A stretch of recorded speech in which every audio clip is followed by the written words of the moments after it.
It's always a pleasure to present at the ARC conference.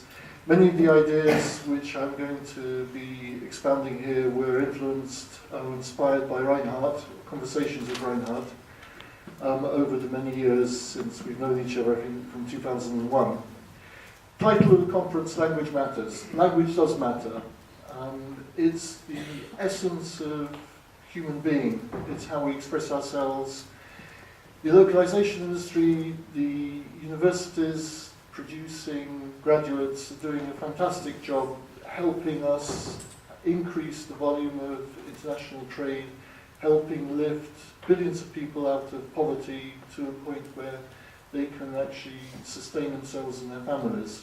It's a very vital industry. I'm very proud to be part of it. So, without further ado, let's have a look at standards. One of the key issues that actually have dogged the localization industry have been standards. So we'll have a little bit of a talk about why we need standards. A good analogy which Jörg actually mentioned was actually the shipping industry. Right up until the 1950s, shipping was a dangerous, difficult task. It was also very expensive with massive wastage.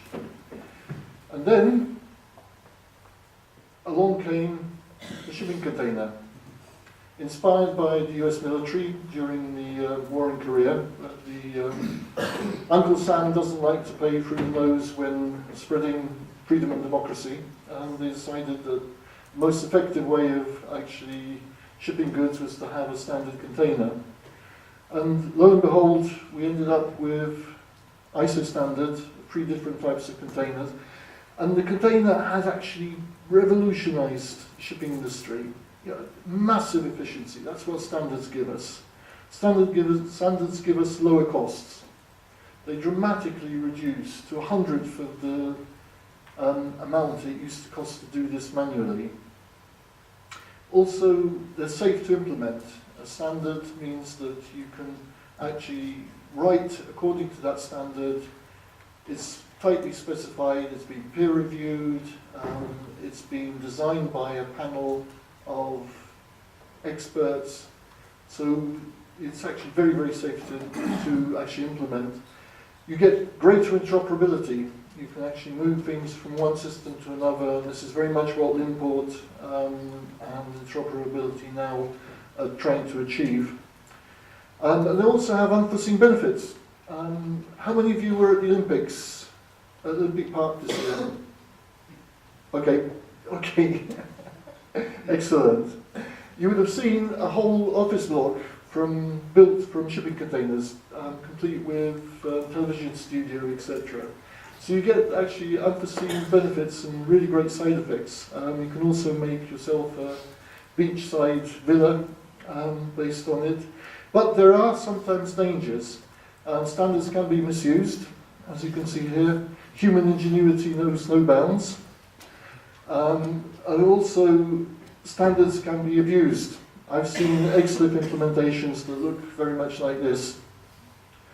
And also, standards can be hijacked and sabotaged, and people will extend and add proprietary bits to it, and you effectively end up with a sabotaged standard. So let's have a look at the core localization interoperability standards. We have W3C ITS document rules. This is a vocabulary which is currently undergoing its review for phase 2. David here is part of that. ITS is a vocabulary that defines for a given XML vocabulary document type the rules about how to translate that document, i.e. which attributes are translatable, which elements have translatable text. Out of those elements that have translatable text which are in line, that means they don't break actually the linguistic whole.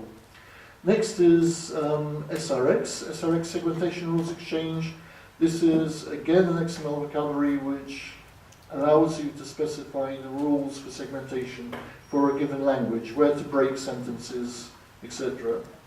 Then we have XML-TM. XML-TM is a core standard in OAXAL, which I'll be describing. XML-TM allows you to uniquely address globally a sentence in a given document. So it gives you a unique identifier for each sentence that exists ever, and allows you to track changes to those documents. Next we have TMX, Translation Memory Exchange. This allows you to exchange translation memories.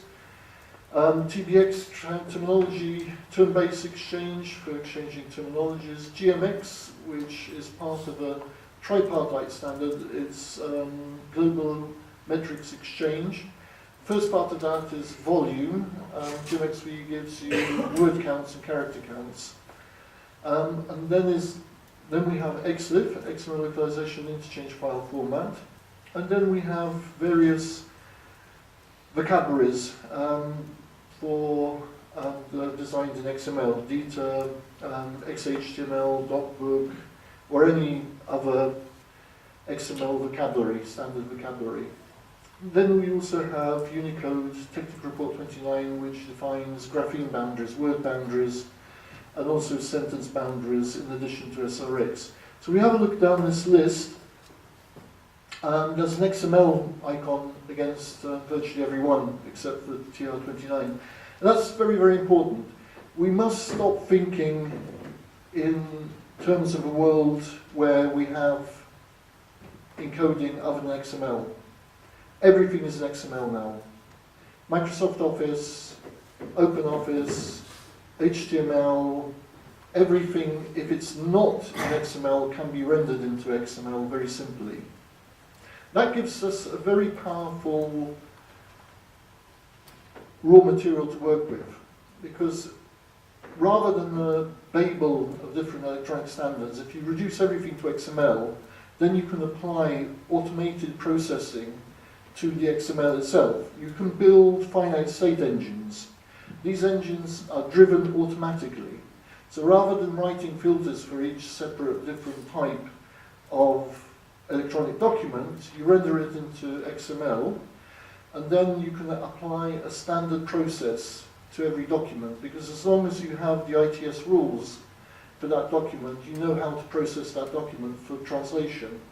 This is a key core component that is missing in many, many implementations of localization software to this day. Now, one of the things that Reinhard mentioned about 2 or 3 years ago, there are too many standards. How do we cope with them?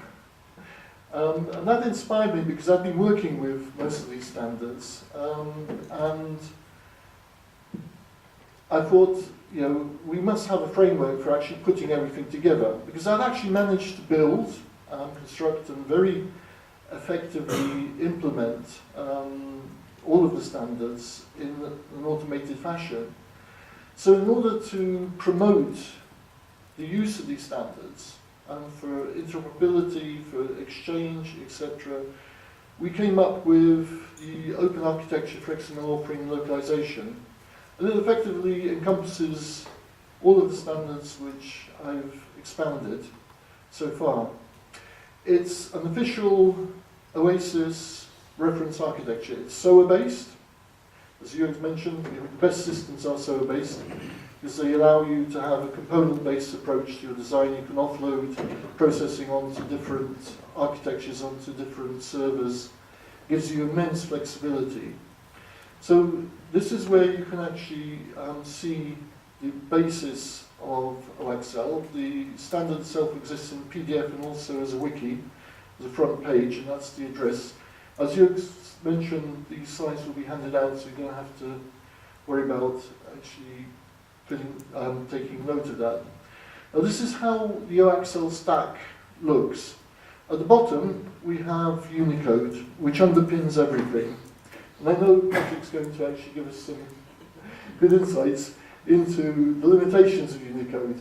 And yet, despite its limitations, it's been a phenomenal success. I remember the days of the 1980s when I was beginning to be involved in localization, of the nightmare scenario of the DOS code pages, Windows code pages, Mac code pages, ISO 8859, etc. GB2312, Shift.js. It was incredibly difficult to actually produce and build systems for localization.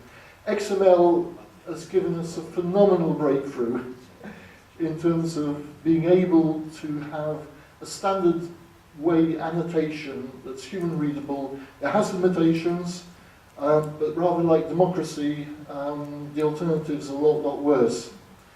Then XML gives us the ability to have standard vocabularies like XHTML, like DITA, etc. And they allow another level of interoperability and exchange of being able to publish documents very easily. On top of that, we have XML-TM. Sometimes XML-TM is one of these concepts like relativity that's a bit difficult initially to grasp. But what it does is it imposes, it overlays a notation onto any XML document, a namespace, that allows you to address each sentence individually, not only within the document, but also globally. And so it's like a meta powerful indexing system. And that, through XML-TM, you can actually drive some very advanced technologies, such as document-centric translation memory. It means you actually hold the memory in the documents themselves. You hold all of the editing history, etc., within the document itself, although it's hidden, effectively, for purposes of editing and for publication. And it gives us the ability to have author memory and translation memory. Author memory is quite important. We all look different. It's an aspect of humankind, even identical twins are slightly different. We have different fingerprints, we have different irises, we have different tone of voice. We all write differently. Given the same sentence to write, two different authors will come up with potentially X number of different implementations depending on the time of week, day, how they're feeling, what they've read initially. So author memory is very important in technical documentation for consistencies. XML-TM underpins that through some very advanced methodologies. And on top of that, we have SRX for segmentation, W3C ITS, again, that really, XML-TM and W3C ITS actually drive with SRX an automated localization system. The Unicode Technical Report 29 underpins SRX rules by giving us grapheme boundaries, word boundaries. TMX for translation memory exchange, GMX. I mentioned GMX was a tripartite standard. Initially, we have established GMXV, which is volume. Actually, one thing I forgot to mention was the vast majority of these standards, apart from W3C ITS and XLIFF, actually now, and obviously Unicode, so GMX, TMX, and SRX actually belong to EDSI. They were LISA standards. LISA folded 2 years ago. The standards were taken over by the European Telecommunication Standards Institute. We have now version 2 of GMX-V for word counts, so we have a standard for word counts that encompasses Asian Pacific ideographic scripts as well as Thai and all other scripts. Believe it or not, we still have the situation where many packages implement their own word counts. They don't publish them, you don't know what they are, but you have to accept them. They can vary by 10-20%, which is a condemnation of parts of our industry. So there we have it. It's a nice, elegant stack of standards that gives us incredible power. The power lies in automation. Standards actually can interact in an automated processing environment. I mentioned that the key elements of OAXAL are to do with finite state engines. That means that you have only one extraction and matching process. Everything is converted into XML.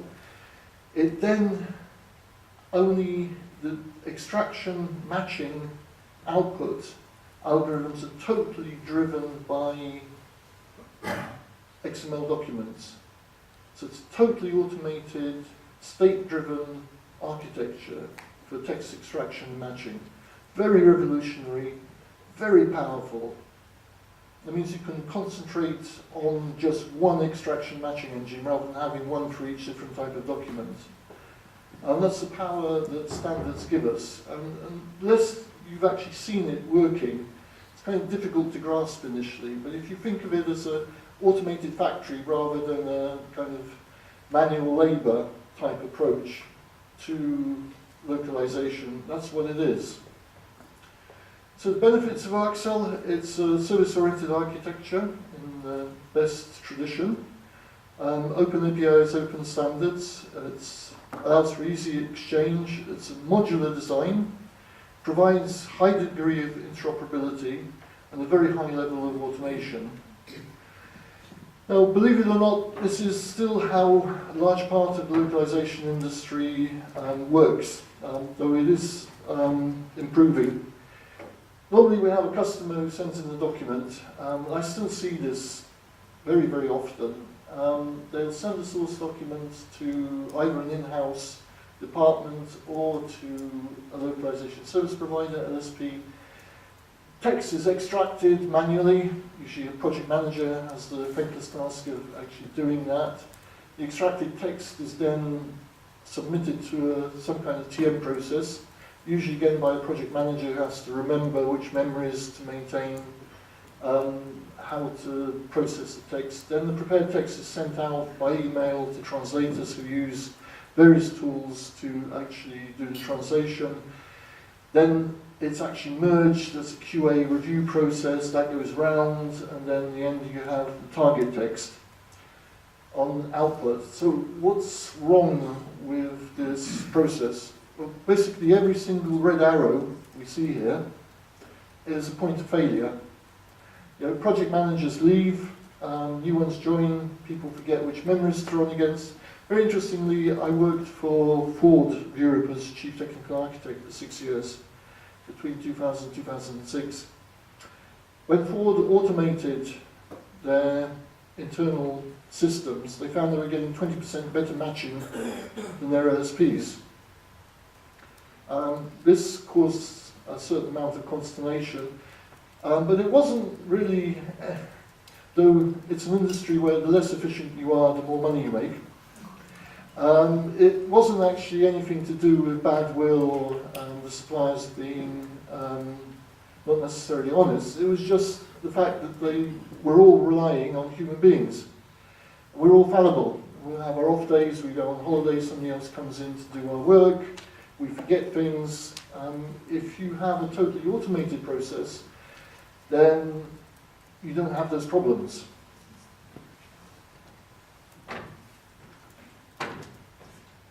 So, over to the very famous, very seminal diagram by Hart at the LRC ASLID conference in 2002, which I've used ever since. And this is actually, Reinhardt did a survey, the LRC did a survey of the actual costs of translation. And believe it or not, the actual translator sells the actual translation process, the core thing which you actually want, costs about a third. The rest is consumed by overheads, project management costs, etc. Maintaining memories. Mark Lancaster, SDL, at the LISA Berlin conference, said that 10% of the cost of translation was actually maintaining the memories. This is from the horse's mouth.